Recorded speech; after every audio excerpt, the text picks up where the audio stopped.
دا په خوست اسماعیل خیلو او مندوزیو ولسوالۍ کې د ماري په همغږۍ د ښوونځیو ترمنځ د کرکټ سیالیو پرانیسته ده چې د 10 ښوونځیو لوبډلې به پکې ګډون وکړي. مسؤلینو د دې سیالیو څخه موخه د ځوانانو ترمنځ یووالی یاد کړ او ورزش یې له تعلیم سره مهم وباله.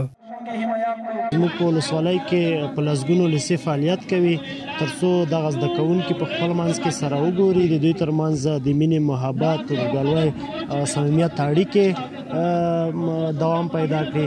همدا ډول هغه ښوونکي چې د سپورت په برخه کې په ښوونځیو کې فعالیتونه مخته وړي په دلته د اړیکو د نیولو سبب وګرځي. تقریبا تر 100 پورې لوبډلې په دغه ټورنمنټ کې داخلي دي، لوبه به کوي او یوه میاشت تقریبا دوام به وکړي.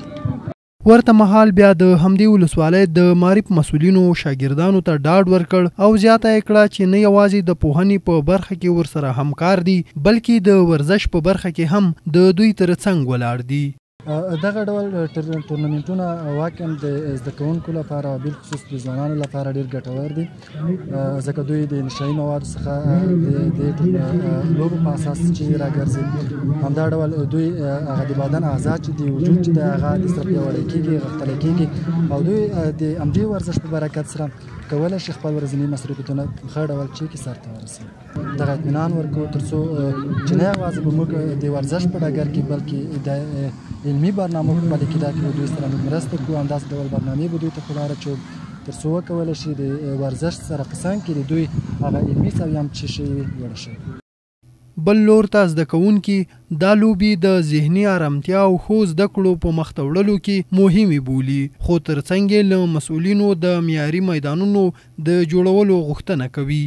پوهنې امریت څخه نړۍ مننه چې د کرکټ ټورنمنټ په لاره اچولی دی تر څو ځوان نسل ورزشو کې له نشایي توکو څخه وژغورل شي.